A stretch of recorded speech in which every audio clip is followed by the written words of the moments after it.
Hi, I'm Natalie Bouchard, and you're listening to Inside NC Labor, a podcast designed to inform and educate North Carolina citizens on the role that the Department of Labor plays in state government.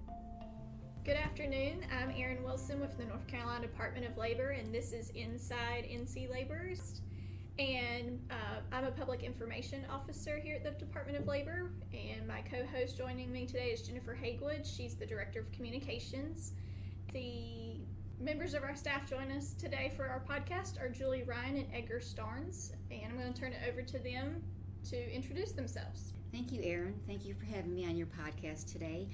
Again, my name is Julie Ryan, and as of January 1st, 2021, Commissioner Dobson appointed me to serve as the Director of Governmental Affairs for the North Carolina Department of Labor.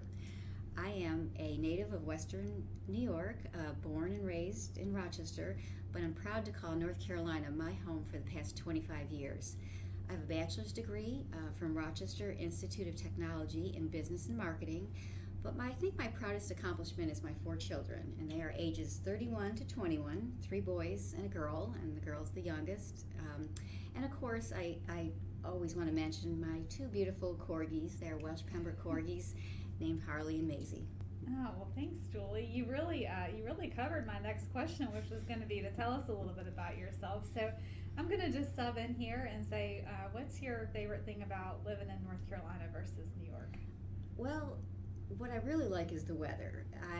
We have 4 seasons here, but it's not as severe as living in New York in the harsh winters. I used to hate driving to work every day in the ice and snow, so I really appreciate that. And also the taxes. The taxes are quite a bit less in North Carolina than New York, and so that was another plus of coming here. So Edgar, can you tell us a little bit about yourself and your professional background? Okay, well, I'm Edgar Starnes. I'm sort of the new kid on the block here at the Department of Labor. I've just started a couple of weeks ago as the legislative liaison. I am from Caldwell County in the western part of the state. My hometown is Granite Falls. Was born and raised on a dairy farm. My family had been in the dairy business, or we'd been farming for well over 100 years. We were recognized by the Department of Agriculture as having a century farm, and I was always proud of that. I have a town home here in Raleigh that I stay through the week, but I still try to get back to Caldwell County on the weekends. I've been married for 34 years. My wife is Marilyn Coates, the former Marilyn Coates. She's from Harnett County, from the little town of Coates. It was her great-grandfather that actually started the little town of Coates. And then we have one daughter who's 24 years old. She graduated from Campbell University a year and a half ago, and she's married to a fellow from the little town of Falcon outside of Fayetteville. And he's finishing up his senior year in the physical therapy school at Campbell. We've got those Baptist roots that run deep in my family. We like the Baptist schools. I went to Carson Newman College, which is a Baptist school in Jefferson City, Tennessee. I had a degree in history with minors in Spanish and religion. What brought me to Raleigh was I was elected to the North Carolina General Assembly, and I represented Caldwell County in the North Carolina House for 20 years. And then I decided that there was life outside of the General Assembly, and I was able to get a job as the legislative liaison at the Treasurer's office. I like to tell people that I served 20 years and now I'm out on work release. Well, that brings up an interesting question for me. You have served quite a bit of time in the legislative branch, and now you spent your past few years in the executive branch, kind of on the other side of government. Do you have a preference? I served 20 years in the General Assembly, and I loved every minute of it. But there comes a point in time you realize that you've been there long enough and it's time to leave, and I realized that I had done all I was going to accomplish in the General Assembly. I did rise to the position of the majority leader my last session there, and so I had an opportunity to be in the leadership.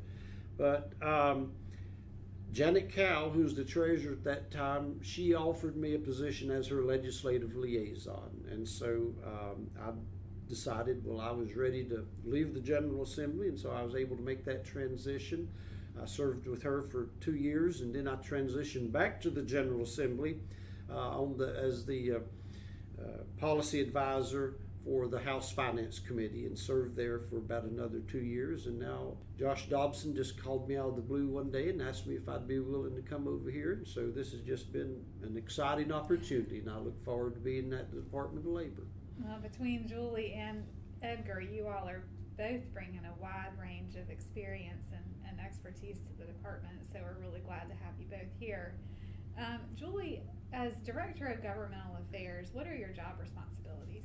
So my duties, in my role as Director of Governmental Affairs, my primary responsibility is to coordinate all aspects of the Commissioners and the Department of Labor's legislative agenda.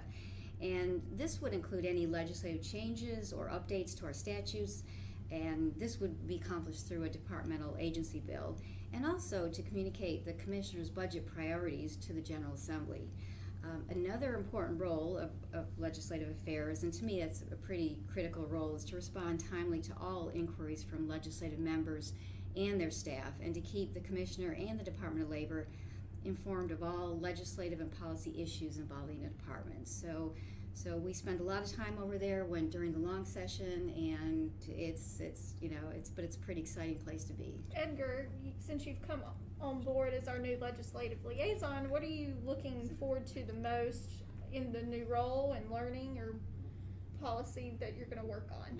It's certainly switching gears for me. Most of my background was in the General Assembly, was with the Finance Committee doing tax policy, and then when I was at the Treasurer's office, it was a natural fit. So coming with the Department of Labor a lot of it is new to me, and so I've got to I'm on a learning curve. I've got to learn a lot about the wage and hour laws, more of the OSHA regulations. I guess most people, their knowledge of the Department of Labor is riding an elevator and seeing a picture of Josh Dobson on the elevator. And the Department of Labor inspects elevators as well as the amusement rides. We just finished the state fair, and the Department of Labor had to sign off on every one of those rides.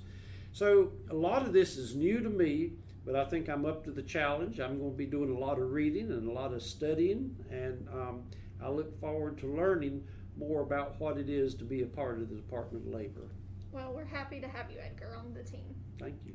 And you're right, we do a lot of different things here at Labor that most people in the general public aren't familiar with. So thank you for sharing that with us. Julie, I have a question for you about our agency bill, but before we get into the weeds on that, will you just tell us a little bit about your professional background? Sure. So my previous experience in state government includes 8 years as the legislative assistant for Commissioner Dobson in his previous role as state legislator. And he was the state legislator for the 85th district, and that included Avery, Mitchell, and McDowell counties, and enjoyed every minute of that. It was a great experience and learned a lot, and I hopefully brought a lot of experience here to the Department of Labor.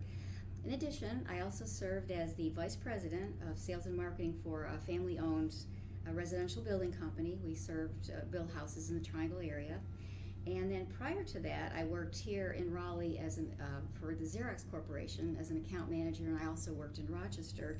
So total experience with Xerox was about 15 years, and I was, again, a major accounts contract manager, and also was in sales and marketing with Xerox. So a lot of different experiences, corporate, having our own business, but I think I've enjoyed this role in state government probably the most of all my experiences. I'm glad to hear it. You certainly have a long background. You mentioned earlier about spending a lot of time down at the General Assembly this year working on the agency bill. Commissioner Dobson is new this year. This is his first year to file an agency bill. What were some of his priorities this year in the agency bill? So, in addition to keeping the 4.5 million North Carolinian workers safe when they go to work, one of Commissioner Dobson's priority was to pay workers the wages they were promised at the time of hire. This issue and other priorities under the Wage and Hour Act were some of the items addressed in our agency bill this year, and which we filed this session, and the bill is Senate Bill 208. I'll give you a little background on this. In Section 7 of Senate Bill 208, the language is updated to require employers to notify employees in writing at the time of hire of promised wages and the day and place for payment. The new language also requires employers to give notice of reductions in pay 1 period in advance. So we felt that these changes made in the section of the bill provided additional clarity and consistency for both employers and employees. So providing this information in writing at the time of hire will safeguard all parties involved as to what has been promised. So these were important changes made, and one of the priorities when Commissioner Dobson came into his role was Commissioner of Labor, so we felt it was a very important part of our bill. You were just telling us about the agency bill. What were some of the other things that the agency bill had in it, and what did they do for the department? So on July 8th, 2021, Senate Bill 208, which is the agency bill for the Department of Labor, and it's titled Labor Law Changes, was signed into law by Governor Cooper, and we were very proud of our bill. This bill provides clarifying language and needed changes to the department's general statutes. The bill makes changes to several of the laws we enforce, including the OSH Safety Act, or Occupational Health and Safety Act, the Wage and Hour Act, and the Amusement Device Safety Act. So in addition to the changes I spoke previously about in the Wage and Hour Act, this bill also makes important changes to the Occupational Health and Safety Act. So one of these changes in Section 3 of the bill amends the Act to clarify that the Department of Labor is authorized to obtain medical records in connection with the treatment of patients relating to workplace safety. We felt this language defines the authority of the agency in relation to medical records needed to complete an OSH investigation that involves a severe injury or fatality. So I have given you some of the highlights of the bill here. Further details can be found in the September-October issue of the Labor Ledger. Or if you want to see the actual bill language, you could go to the North Carolina General Assembly website, and that website is the ncleg.gov, and again, it's Senate Bill 208. Thank you for sharing that, and congratulations on getting all that done. Thank you. That was a lot of work, and it will serve a lot of people really well. It was a lot of work, but it was worth it. So the general public, they hear things on the news about, things happening in the legislature and bills being filed, but I would venture to guess that the general public doesn't really understand what it takes to actually get a bill passed into law. Could you give us sort of maybe a brief overview of the process of getting a bill passed at the General Assembly? So what I thought about is telling you our journey for the bill that our bill, Senate Bill 208, took in the General Assembly. So when you first want to file a bill, you have to decide which chamber you'd like to file a bill in. So we decided to file in the Senate, and you have to decide which and find a bill sponsor for that. We talked to Senator Ralph Heiss. He was our primary sponsor and agreed to do that for us. And also we had Senator Amy Galey and Senator Mike Woodard on our bill. Senator Heiss, being a very busy man, working with appropriations and other things, other duties and responsibilities, had Senator Galey run our bill on the Senate floor. So she was the one we worked with primarily, and she ran our bill in committee and on the floor. So our bill was filed on March 9th, 2021 in the Senate. And then once the bill is first read in on the Senate floor, it would go directly to the Senate Rules Committee. And eventually the Rules Committee would assign our bill to be heard in one or several committees. That's their designation, whether they want it to be 1, 2, or 3 committees. So the Rules Chair determined the bill would be in the Senate Judiciary Committee, and we had our bill pass the Senate Judiciary and sent to the Senate floor, and we were very excited on May 6, 2021. Our bill passed the Senate chamber unanimously with a 48-0 vote. So it was very exciting. The bill would then go to the other chamber, which is the House, and so it received a first reading in the House chamber on May 10th, and then went to House Rules. So then at that point again, the House Rules Chair assigned the bill to the House State Government Committee, and the bill passed this committee and was sent to the House floor for a vote.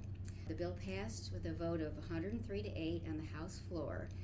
The bill next went back to the Senate for a concurrence vote since it originated in the Senate. And finally, the bill was sent to the governor's desk for approval, and our bill was signed into law on July 8th, 2021. So very exciting, and we got a pen from the governor. So that commemorated all our hard work on the bill.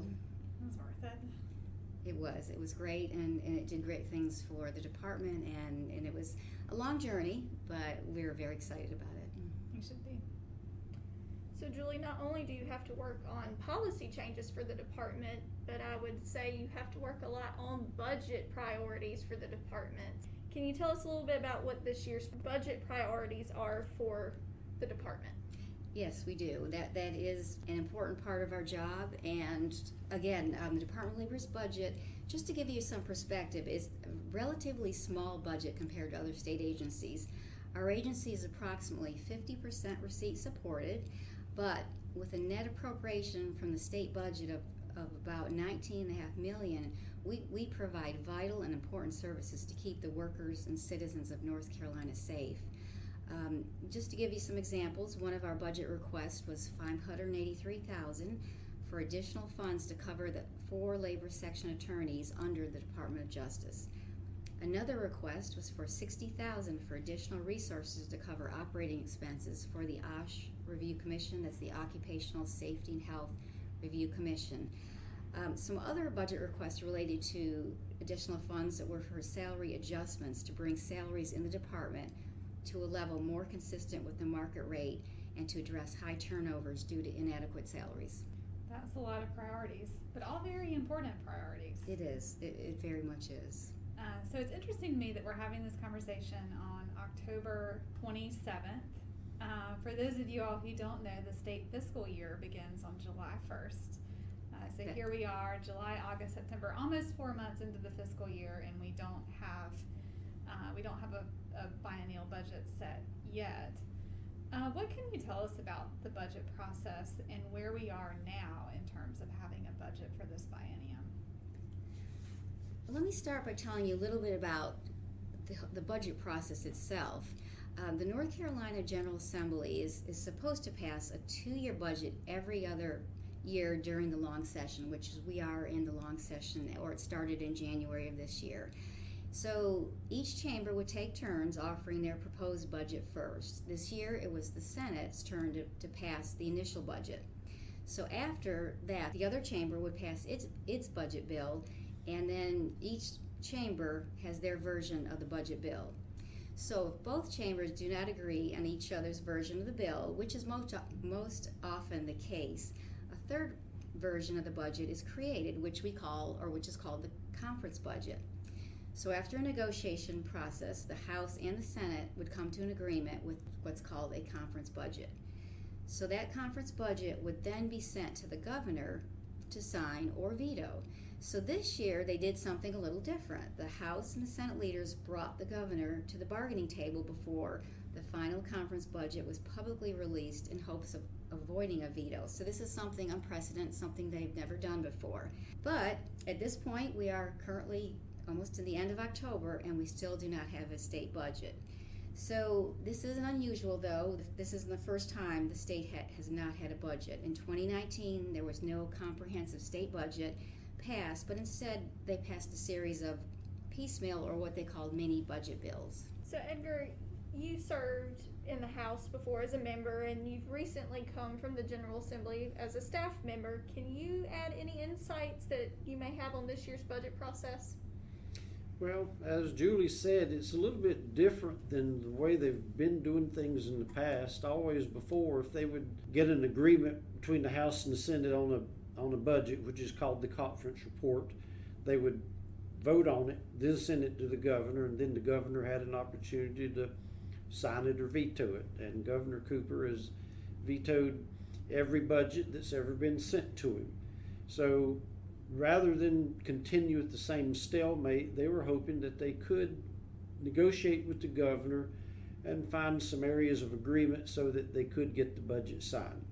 It's been in the governor's court for about 3 weeks now. The negotiations have continued, but I'll be honest with you, I would be shocked if they actually come to an agreement, because there are some issues that just philosophically it separates them, and they can't come to an agreement on Medicare expansion, or Medicaid expansion is one of the big items. The governor wants to do massive increases in education spending, and this budget has a lot of increases in education spending, but not to the levels that the governor's asking for. And he's also saying that he is opposed to many of the tax cuts that are in the budget. This budget has some personal tax cuts as well as corporate tax cuts. So I'm not optimistic that they will ever come to an agreement. I think in the end they will go ahead and have to vote on the conference report, and that may be as early as next week. We don't know, or it could be sometime later. I know the Speaker and President Pro Tem of the Senate are working with a number of Democrats to to pass the budget with a veto-proof majority. The Republicans who control the House and the Senate do not have enough votes to pass a budget on their own without the override veto. So they're working to satisfy the Democrats so that there can be an agreement and a bipartisan budget deal.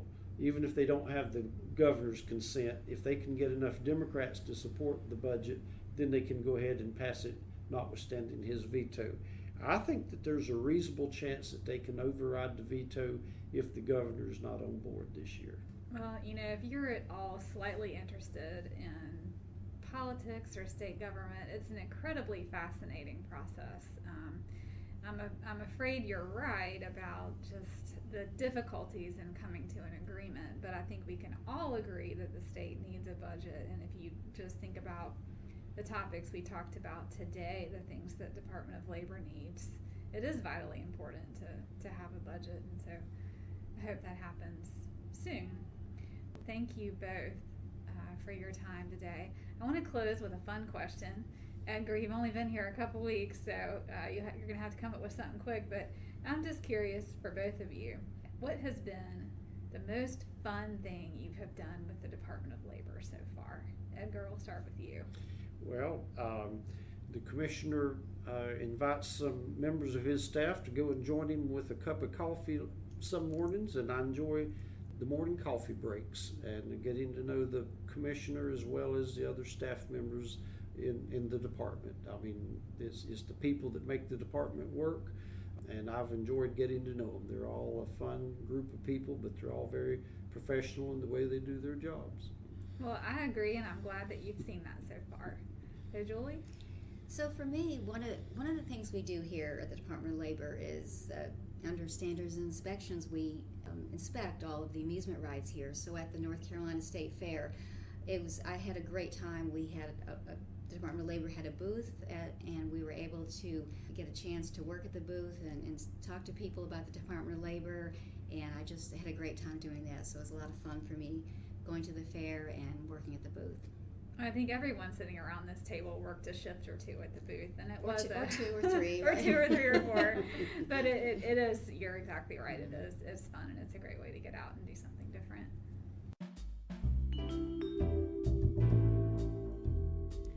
Thanks so much for tuning in, y'all. Remember, your safety is our priority.